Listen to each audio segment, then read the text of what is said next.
Svým pojetím unikátní školící středisko provozuje na ulici 1. máje v Bohumíně Skřečoni společnost Čemat, přední prodejce příslušenství k manipulační technice. Vzniklo s finanční pomocí Evropského fondu pro regionální rozvoj a Českého ministerstva průmyslu a obchodu.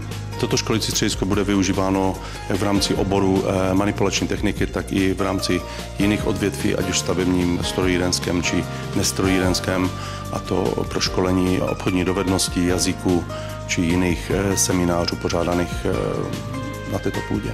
Kapacita nového školícího střediska je 100 osob. Primárně sice slouží k vzdělávání pracovníků společnosti Čemat, ale využívat ho mohou další firmy, podniky, vysoké školy i neziskové organizace.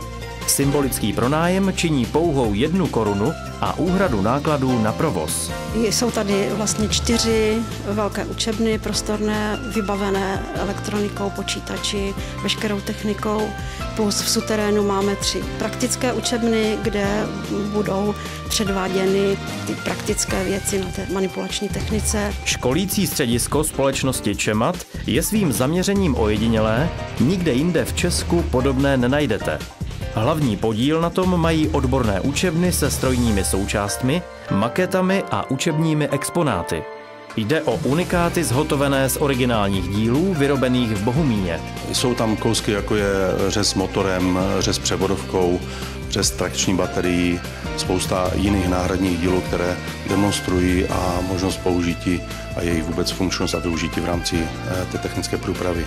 V nejvyšším patře středisko disponuje zázemím s ubytováním pro účastníky školení či seminářů, případně pro lektory. Podobně ucelené zázemí doposud v oboru chybělo. Je to připravováno způsobem opravdu nadregionálním, aby bylo možno využít i v rámci nejen tohoto regionu, ale v rámci celé České, popřípadě jiné republiky slovenské, kde máme taky své obchodní partnery. Společnost Čemat je přední českou firmou na poli manipulační techniky. Pobočky má v České i Slovenské republice a centrála je v Bohumíně. Firma se proto rozhodla podpořit tamní nemocnici. Na zakoupení nového EKG přístroje pro interní oddělení věnovala 50 000 korun.